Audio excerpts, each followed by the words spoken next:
ಮಾನವೀಯ ಸ್ನೇಹಿತರ ಒಕ್ಕೂಟ ಕೊಡಗು ಜಿಲ್ಲಾ ವಾರ್ತೆ ಓದುತ್ತಿರುವವರು ಚೀರಂಡ ಚಂಗಪ್ಪ ಪೊನ್ನಂಪೇಟೆ.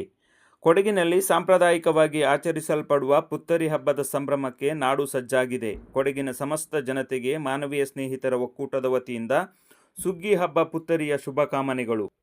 ವಿರಾಜಪೇಟೆ ಪುರಸಭೆ ವ್ಯಾಪ್ತಿಯ ಗಾಂಧಿನಗರದಲ್ಲಿ ನೂತನವಾಗಿ 12 ಲಕ್ಷಗಳಲ್ಲಿ ನಿರ್ಮಾಣಗೊಂಡಿರುವ ಕಾಂಕ್ರೀಟ್ ರಸ್ತೆಯನ್ನು ಮುಖ್ಯಮಂತ್ರಿಗಳ ಕಾನೂನು ಸಲಹೆಗಾರರು ಹಾಗೂ ವಿರಾಜಪೇಟೆ ವಿಧಾನಸಭಾ ಕ್ಷೇತ್ರದ ಶಾಸಕ ಎಸ್ ಪೊನ್ನಣ್ಣ ಉದ್ಘಾಟಿಸಿದರು. ಸ್ವತಃ ನೂತನ ರಸ್ತೆಯಲ್ಲಿ ಸ್ಕೂಟರ್ ಚಲಾಯಿಸುವ ಮೂಲಕ ಶಾಸಕರು ಸಾರ್ವಜನಿಕರ ಗಮನ ಸೆಳೆದರು. ಉದ್ಘಾಟನೆಯ ಬಳಿಕ ರಸ್ತೆ ಗುಣಮಟ್ಟವನ್ನು ಸ್ವತಃ ಪರೀಕ್ಷಿಸಿದ ಶಾಸಕರು ಸಾರ್ವಜನಿಕರು ಇದರ ಸದುಪಯೋಗ ಪಡೆದುಕೊಳ್ಳಲಿ ಎಂದು ಹಾರೈಸಿದರು. ಶ್ರೀರಂಗಪಟ್ಟಣದಿಂದ ಗುಡ್ಡೆಹೊಸೂರು ಬಳಿಯ ಬಸವನಹಳ್ಳಿವರೆಗೆ 4 ಪಥದ ರಸ್ತೆ ಕಾಮಗಾರಿ ಈಗಾಗಲೇ ಆರಂಭವಾಗಿದ್ದು, ಮುಂದಿನ ದಿನಗಳಲ್ಲಿ ಬಸವನಹಳ್ಳಿಯಿಂದ ಸಂಪಾಜೆವರೆಗೆ ವಾಹನ ದಟ್ಟಣೆ ಹೆಚ್ಚಾಗುವ ಸಾಧ್ಯತೆ ಇದೆ. ಆದ್ದರಿಂದ ಈಗಿನಿಂದಲೇ ಸುಗಮ ಸಾರಿಗೆ ಸಂಚಾರಕ್ಕೆ ಅಗತ್ಯ ಮುನ್ನೆಚ್ಚರಿಕೆ ಕ್ರಮ ವಹಿಸುವಂತೆ ಜಿಲ್ಲಾಧಿಕಾರಿ ವೆಂಕಟರಾಜ ಸಲಹೆ ನೀಡಿದ್ದಾರೆ. ಮಡಿಕೇರಿ ನಗರದ ಜಿಲ್ಲಾಧಿಕಾರಿ ಕಚೇರಿ ಸಭಾಂಗಣದಲ್ಲಿ ಜಿಲ್ಲಾ ರಸ್ತೆ ಸುರಕ್ಷತಾ ಸಮಿತಿ ಸಭೆಯ ಅಧ್ಯಕ್ಷತೆ ವಹಿಸಿ ಅವರು ಮಾತನಾಡಿದರು. ಕುಶಾಲನಗರದ ಗುಡ್ಡೆಹೊಸೂರು ಬಳಿಯ ಬಸವನಹಳ್ಳಿಯಿಂದ ಸಂಪಾಜೆವರೆಗೆ ರಸ್ತೆ ಸುರಕ್ಷತೆ ಸಂಬಂಧ ಅಗತ್ಯ ಕ್ರಮ ಕೈಗೊಳ್ಳಬೇಕು. ಉಬ್ಬುಗಳ ನಿರ್ಮಾಣ, ಅಗತ್ಯವಿರುವ ಕಡೆಗಳಲ್ಲಿ ಜೀಬ್ರಾ ಕ್ರಾಸ್ ಬರೆಸುವುದು, ಬ್ಲಾಕ್ ಸ್ಪಾಟ್ ಗುರುತಿಸುವುದು, ತಿರುವುಗಳಲ್ಲಿ ಸೂಚನಾ ಫಲಕ ಅಳವಡಿಸುವುದು ಸೇರಿದಂತೆ ಅಗತ್ಯ ರಸ್ತೆ ಸುರಕ್ಷತಾ ಕ್ರಮ ಕೈಗೊಳ್ಳುವಂತೆ ಸಂಬಂಧಪಟ್ಟ ಇಂಜಿನಿಯರ್ಗಳಿಗೆ ಸ್ಪಷ್ಟ ನಿರ್ದೇಶನ ನೀಡಿದರು. ವಿರಾಜಪೇಟೆ ಬಾರ್ ಅಸೋಸಿಯೇಷನ್ ವತಿಯಿಂದ ವಕೀಲರ ದಿನಾಚರಣೆಯನ್ನು ಸಂಭ್ರಮದಿಂದ ಆಚರಿಸಲಾಯಿತು. ಪೆರುಂಬಾಡಿಯ ಖಾಸಗಿ ರೆಸಾರ್ಟ್ನಲ್ಲಿ ನಡೆದ ಕಾರ್ಯಕ್ರಮವನ್ನು ಉದ್ಘಾಟಿಸಿ ಮಾತನಾಡಿದ ವಿರಾಜಪೇಟೆ ವಿಧಾನಸಭಾ ಕ್ಷೇತ್ರದ ಶಾಸಕ ಹಾಗೂ ಮುಖ್ಯಮಂತ್ರಿಗಳ ಕಾನೂನು ಸಲಹೆಗಾರರಾದ ಎಸ್ ಪೊನ್ನಣ್ಣ ಅವರು, ಸಮಾಜದಲ್ಲಿ ವಕೀಲ ವೃತ್ತಿಯು ಅತ್ಯಂತ ಪವಿತ್ರ ಹಾಗೂ ವಿಶ್ವಸನೀಯವಾದುದಾಗಿದೆ. ನಿಮ್ಮಲ್ಲಿಗೆ ಬರುವ ನಿಮ್ಮ ಕಕ್ಷಿದಾರರನ್ನು ವಿಶ್ವಾಸಕ್ಕೆ ತೆಗೆದುಕೊಂಡು ಅವರಿಗೆ ನ್ಯಾಯ ಕೊಡಿಸಲು ಸಕಲ ಪ್ರಯತ್ನ ಮಾಡುವುದೇ ವಕೀಲರ ಆದ್ಯ ಕರ್ತವ್ಯವಾಗಿದೆ ಎಂದು ಕಿವಿಮಾತು ಹೇಳಿದರು. ಎಲ್ಲಕ್ಕಿಂತ ಮಿಗಿಲಾಗಿ ನಾವೆಲ್ಲರೂ ಸಂವಿಧಾನಕ್ಕೆ ತಲೆಬಾಗಬೇಕು. ಇಂದಿನ ದಿನದಲ್ಲಿ ಸಂವಿಧಾನದ ಮೌಲ್ಯವನ್ನು ಎತ್ತಿ ಹಿಡಿಯುವ ಕೆಲಸ ವಕೀಲರು ಮಾಡಬೇಕಾಗಿದೆ. ದೇಶದ ಭದ್ರತೆ, ದೇಶದ ಏಳಿಗೆ ಹಾಗೂ ದೇಶದ ಜನರ ಬದುಕಿಗೆ ದಾರಿದೀಪ ಆಗುವ ಕೆಲಸ ವಕೀಲರ ಪಾಲಿಗೆ ಲಭಿಸುತ್ತದೆ ಎಂದು ಹೇಳಿದರು.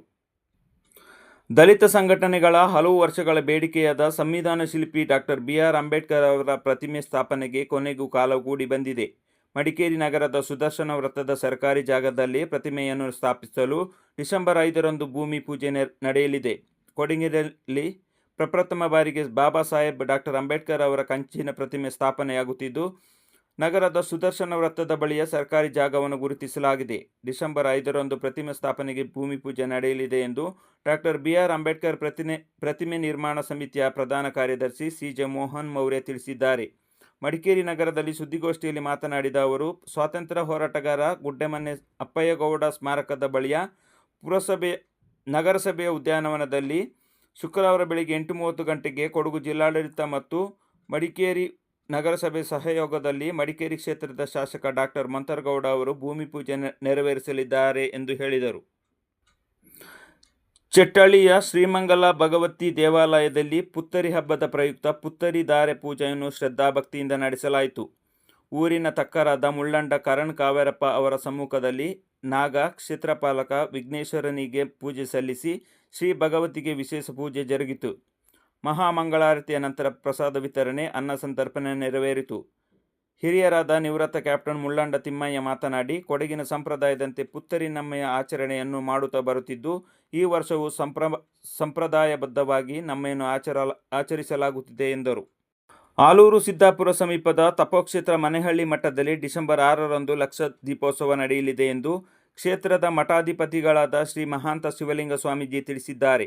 ಪ್ರತಿ ವರ್ಷದಂತೆ ಈ ವರ್ಷವೂ ಕಾರ್ತಿಕ ಮಾಸದಲ್ಲಿ ಕ್ಷೇತ್ರದ ದೇವರುಗಳಾದ ವೀರಭದ್ರೇಶ್ವರ, ತಪೋವನೇಶ್ವರಿ, ಗುರುಸಿದ್ಧ ವೀರೇಶ್ವರ ಹಾಗೂ ಜೇನುಕಲ್ಲು ಸಿದ್ದೇಶ್ವರ ಸ್ವಾಮಿಗೆ ವಿಶೇಷ ಪೂಜೆಗಳು ನಡೆದಿದ್ದು, ಇದೀಗ ಲಕ್ಷ ದೀಪೋತ್ಸವದ ಅಂಗವಾಗಿ ಪ್ರತಿನಿತ್ಯ ಪೂಜೆ, ಅರ್ಚನೆ, ಅಭಿಷೇಕಗಳು ನಡೆಯುತ್ತಿದೆ ಎಂದು ತಿಳಿಸಿದ ಅವರು, ಡಿಸೆಂಬರ್ 6ರ ಶನಿವಾರ ಲಕ್ಷ ದೀಪೋತ್ಸವದ ಅಂಗವಾಗಿ ವಿಶೇಷ ಪೂಜೆಗಳೊಂದಿಗೆ ರಾತ್ರಿ 8 ಗಂಟೆಗೆ ಸ್ವಾಮಿಯ ಉತ್ಸವ ನಡೆಯಲಿದೆ ಎಂದರು.